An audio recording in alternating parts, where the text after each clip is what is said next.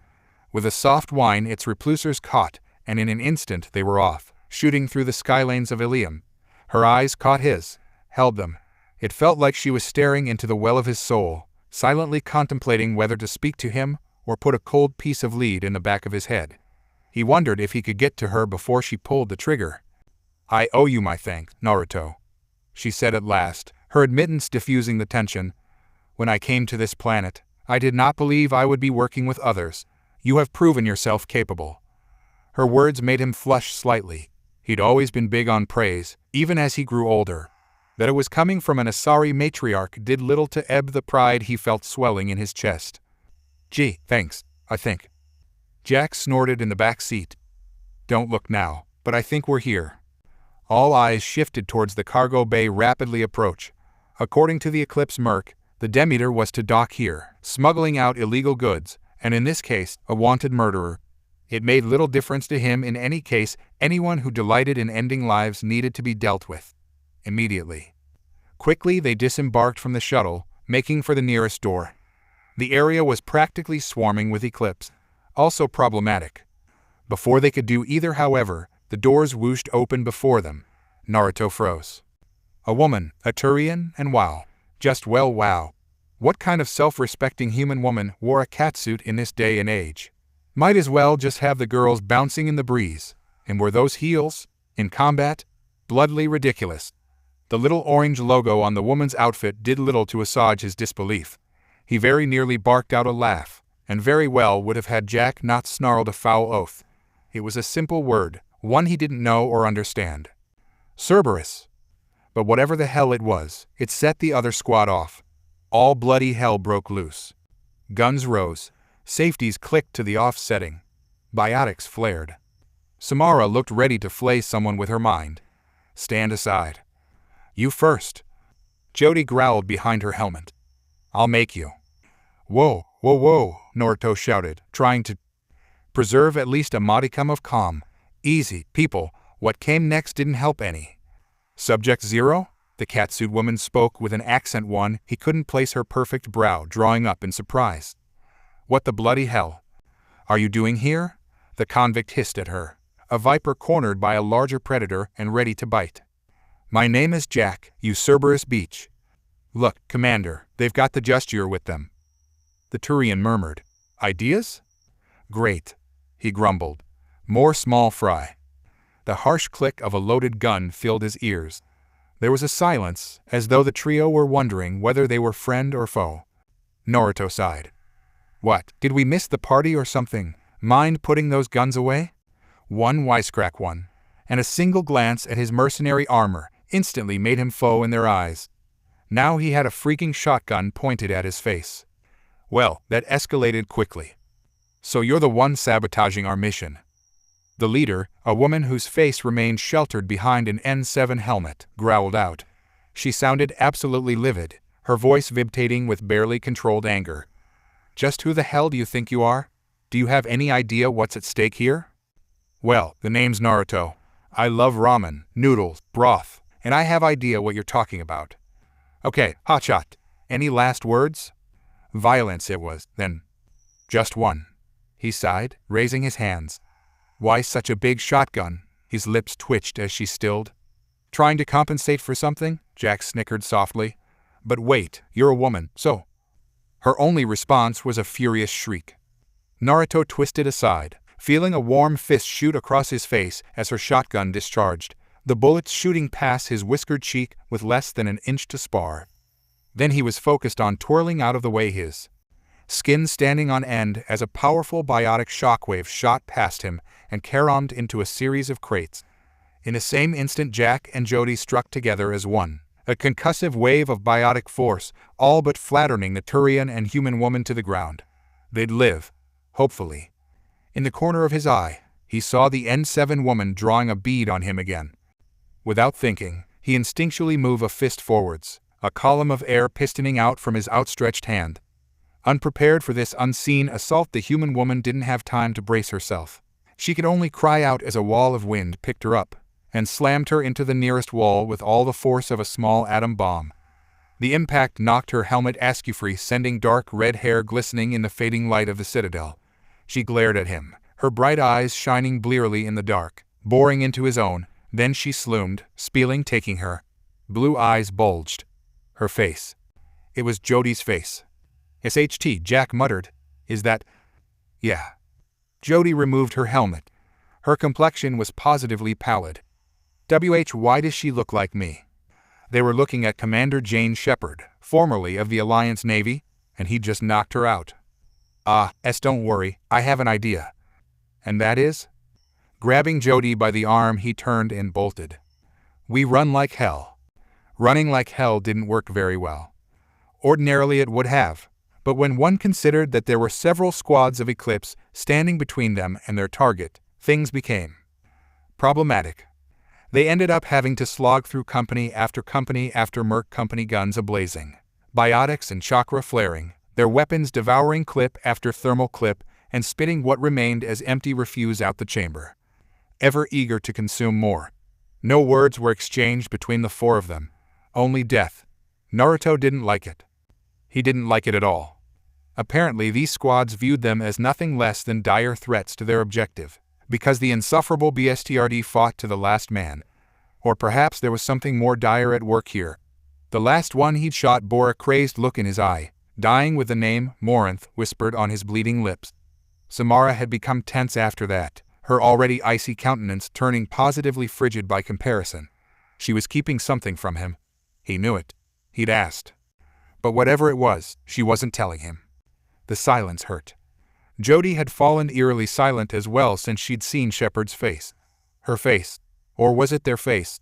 Oi, bad brain. Focus. He beach slapped his mind back onto track, blue eyes focusing on the clone Jody. Once more. Her eyes looked hollow. Empty, even. She was still perfectly capable of ripping a man's skull off with a biotic blink, but beyond that she made no effort to speak. Jack wasn't talking either, preferring ample use of her shotgun and biotics to making idle conversation, and with each second of silence, Naruto seethed. The encounter with the renegade Shepard, she certainly struck high, as one seemed to have put a wall up between him and his squad. What had once been affable, if slightly volatile group, was now cold and strong, distant and distracted. And when you were distracted, you made mistakes. But this was worse than that. He simply couldn't take the silence. "I rather like it, actually." Kaguya mused in his mind's eye. He could see her running a slender finger along the curve of her full lips. "It's quiet."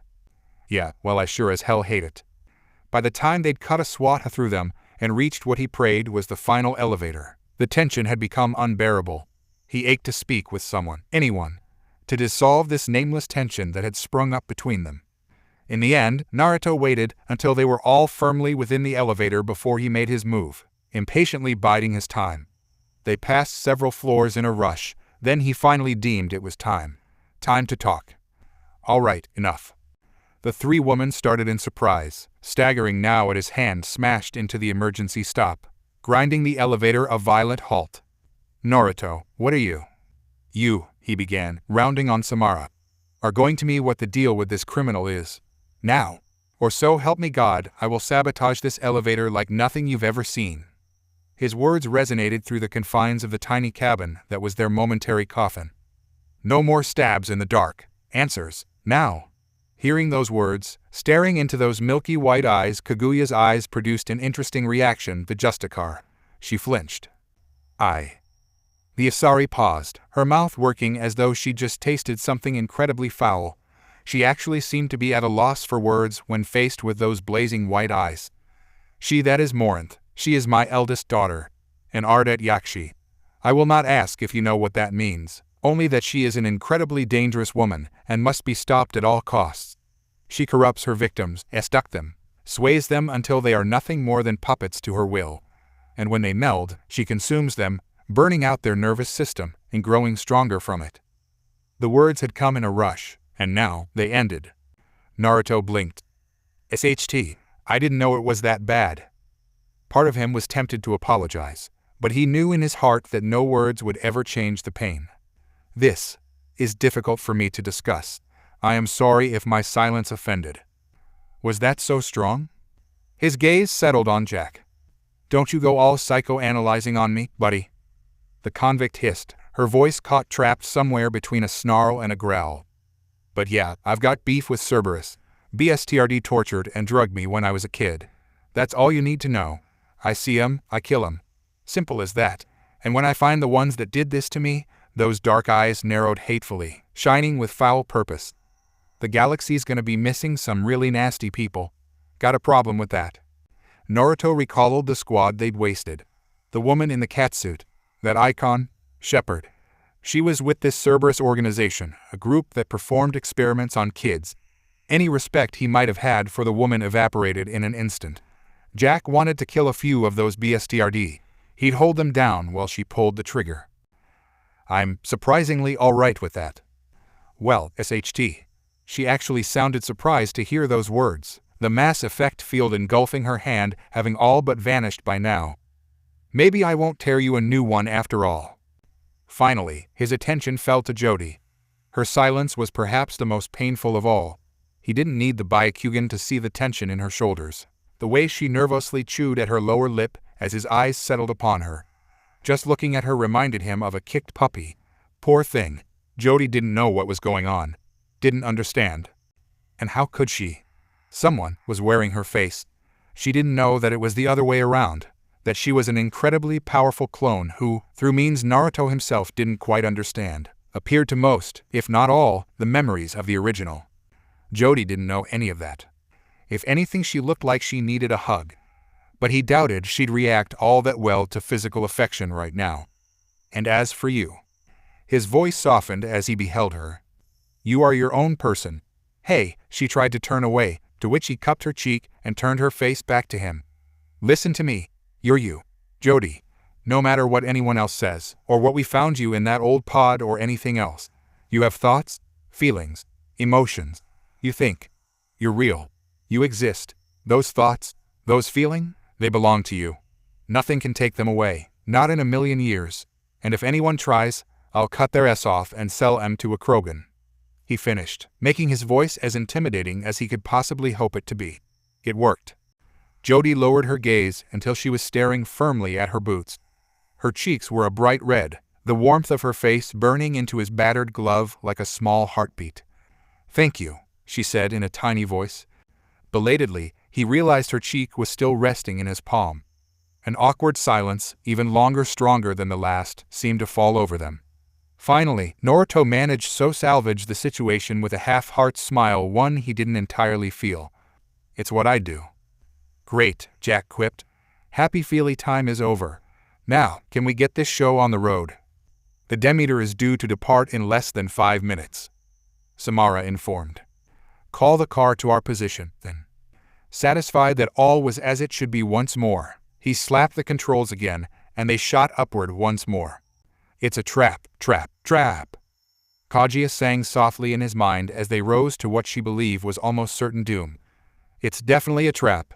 This is precisely the sort of thing my followers and I had to worry about when the world started to fear me. She sounded almost nostalgic, the wistful emotion momentarily obscuring her ever-haughty tone. So unnatural was it for her that, for perhaps the first time in decades, he dared to ask her a question. I didn't know you had followers. There was a stoic, stony silence. When at last she spoke again, the woman's voice was surprisingly soft. Not anymore. Naruto blinked. He forgot sometimes that Kaguya had been human once, just like him, before she'd eaten that fruit. Before bad, traitorous thoughts, plucked them out. The basic electronic display over the elevator suddenly chimed, indicating the floor they'd reach was the one they'd sought.